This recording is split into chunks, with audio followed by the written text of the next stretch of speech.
네, 2부는 부동산과 관련된 세금에 대해 알아보겠습니다. 새해 어떤 계획 가지고 계신지요? 많은 희망 중에 내 집 마련도 한 귀퉁이를 차지하고 있을 것 같은데요. 하지만 부동산 관련 세금을 마주하면 머리가 아파옵니다. 올해부터 달라지는 것도 상당하다고 하는데 2021년 부동산 세금 어떻게 달라지는지 또 내 집 마련을 위해서 어떤 점들을 미리 알아둬야 하는지 자세히 살펴보겠습니다. 방송 들으시면서 오늘의 주제가 아니더라도 이사는 가야 하는데 살던 집이 팔리지 않아서 이 주택이 됐을 때 세금은 어떻게 되는지, 절세를 위해서 부부 공동 명의가 나은지 등등 부동산 세금에 대해 궁금한 점이 있는 분들 지금 바로 단문 50원, 장문 100원의 유료 문자 샵 0945번으로 보내주시길 바랍니다. 자, 그럼 함께 말씀 나눌 분 모셔보죠. 신한은행 부동산 투자자문센터 우병탁 팀장 전화 연결돼 있습니다. 안녕하세요. 네, 안녕하세요. 예, 잘 지내십니까? 네, 잘 있습니다. 날이 많이 춥네요. 예, 평소에는 잘 몰랐는데 이렇게 전화 연결하니까 보고 싶네요.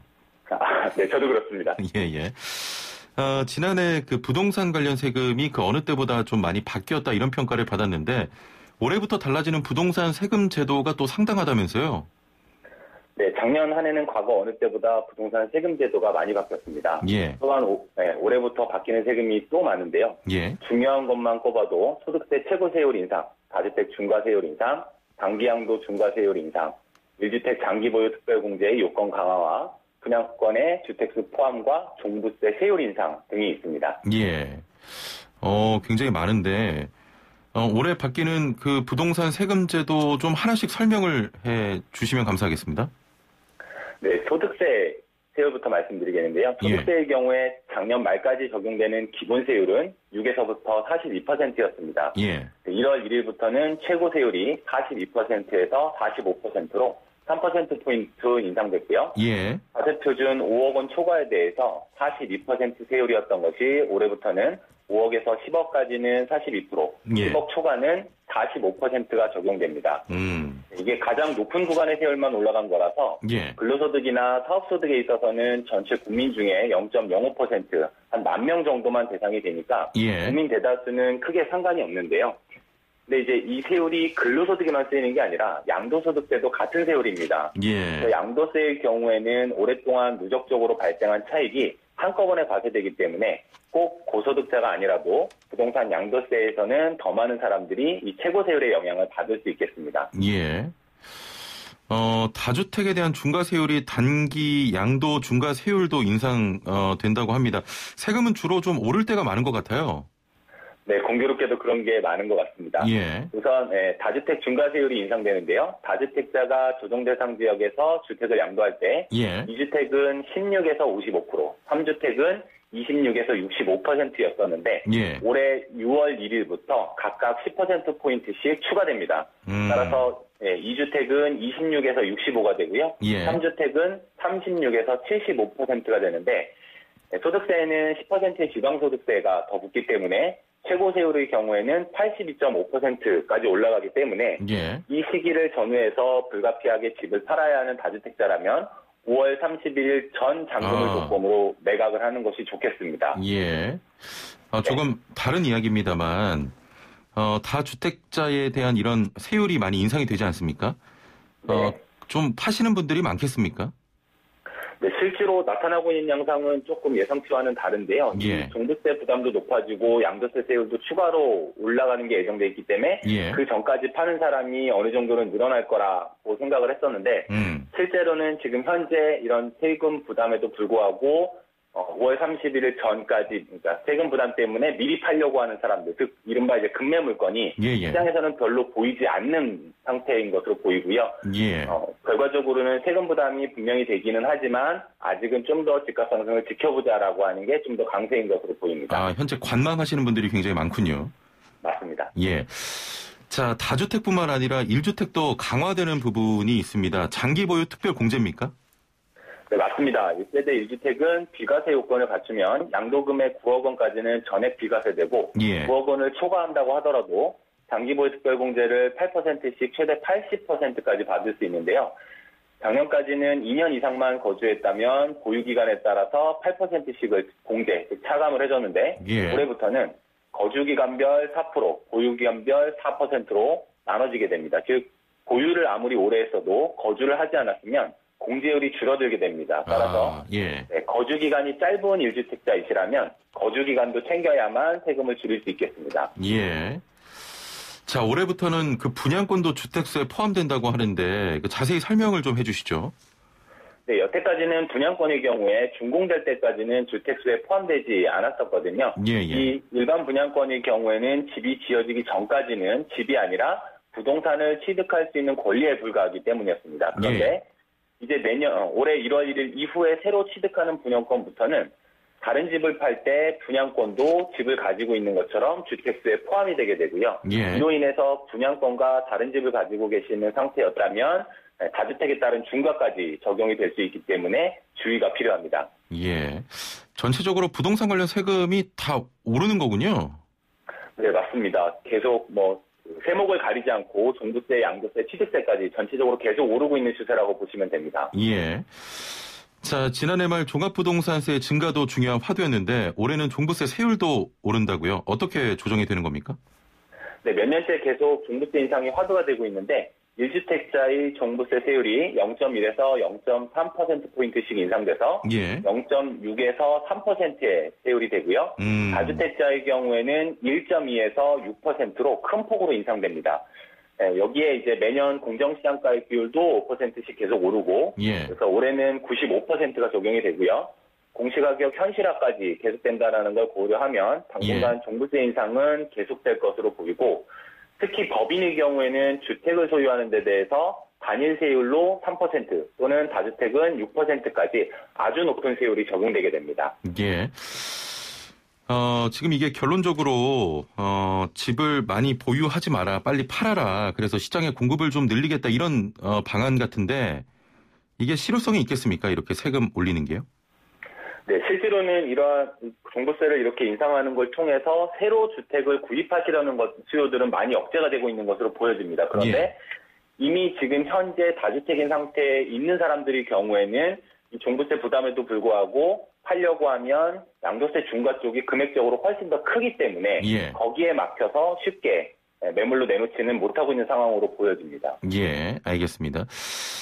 자, 부동산 상담도 잠시 뒤에 이어갈 텐데요. 부동산 세금 관련해서 궁금한 점 있는 분들 지금 바로 단문 50원 장문 100원의 유료 문자 샵 0945번 또 애플리케이션 댓글창으로 남겨주시면 저희가 고민 해결해 드리겠습니다. 2주택이 됐을 때 세금은 어떻게 되는지 이사는 가야 되는데 또 살던 집이 팔리지 않아서 좀 다주택자가 되신 분들 또 절세를 위해서 부부 공동 명의가 나은지 등등 부동산 세금에 대해 궁금한 점 또 고민이 있으신 분들 지금 빨리 남겨주시길 바라겠습니다.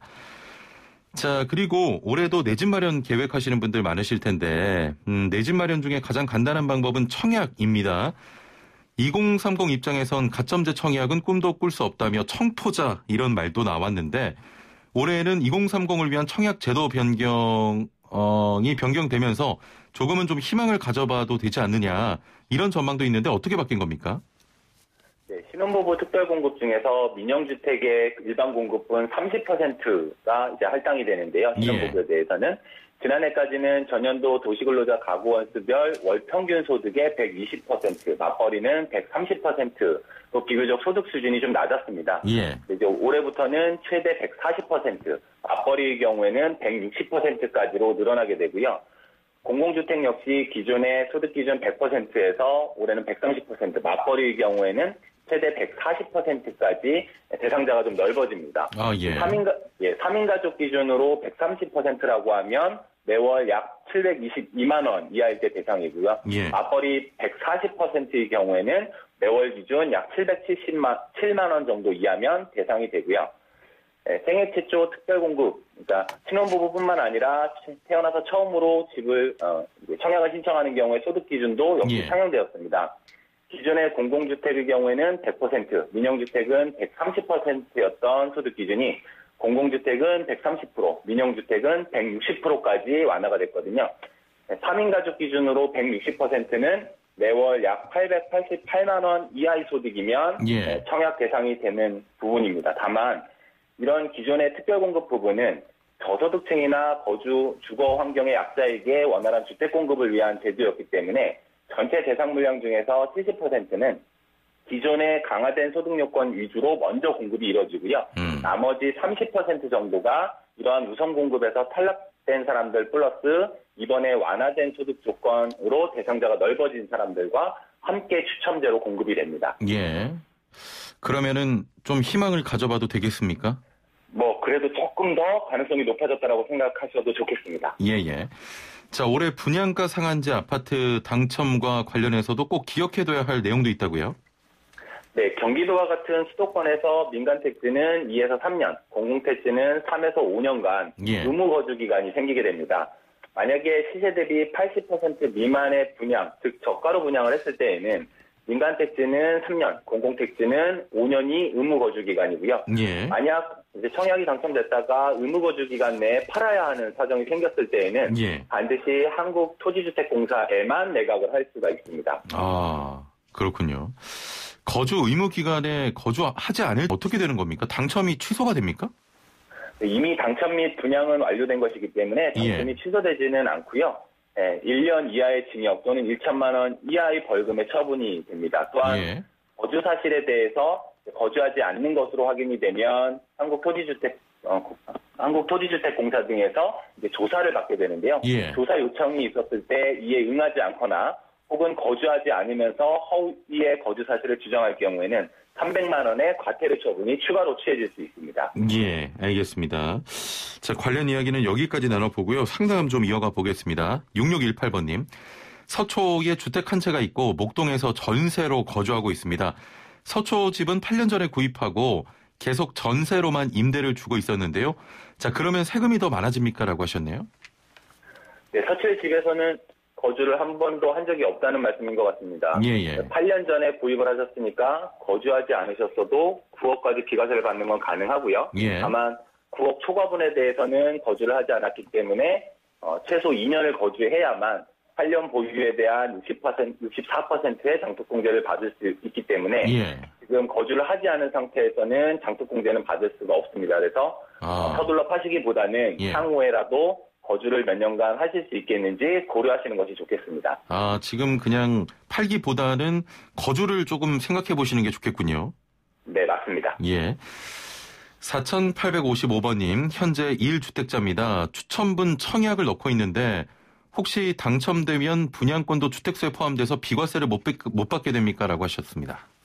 네, 그렇지는 않습니다. 분양권에 당첨되고 나서 향후 집이 다 지어지고 난 다음에 준공된 때로부터 2년 내에 기존의 비과세 요건을 갖춘 현재 살고 있는 집을 팔고 새로운 집으로 들어가서 1년 이상 거주를 하게 되면 비과세를 받을 수 있습니다. 일시적 2주택에 대한 예외 사항이라고 하고요. 이 경우에는 조건만 갖추면 역시 비과세를 받을 수 있습니다. 알겠습니다. 3372번님, 지난해 보유하던 집을 팔고 지금 현재 무주택이며 부모님이 돌아가시면서 3년 전 물려주신 집을 형제들 넷이 함께 등기한 상태인데 무주택 청약이 가능한지요? 라고 하셨거든요.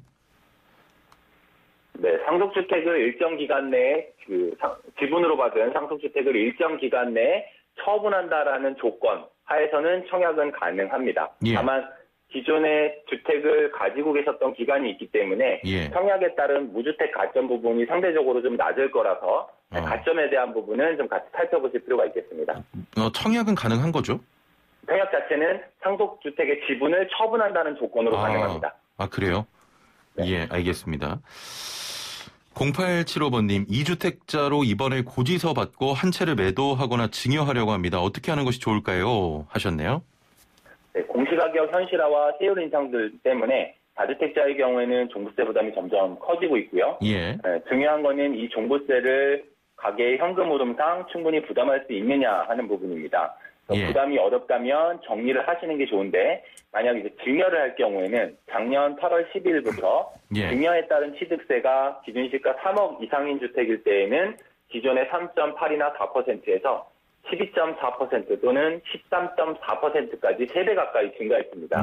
따라서 증여를 고려하시는 것도 방법이긴 합니다만 그때는 취득세와 증여세를 같이 고려하셔야 되고요. 증여가 아니라 매도 쪽으로 선회하신다면 올해 5월 31일 전에 매도하시는 것이 조금이라도 세금을 줄일 수 있는 방법입니다. 예, 알겠습니다. 1960번님, 성남에 오피스텔 임대사업자 등록해서 2채 있고 파주에 집이 있습니다. 이 경우 오피스텔 한 채를 팔면 양도세가 얼마나 되는지요? 라고 하셨는데 시간 없어서 그냥 대략 금액적인 부분만 좀 말씀을 해 주시겠습니까?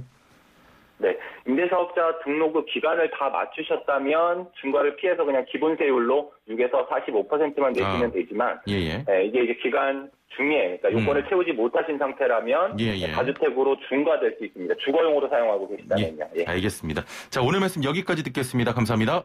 고맙습니다. 네, 신한은행 부동산 투자자문센터 우병탁 팀장과 함께했습니다.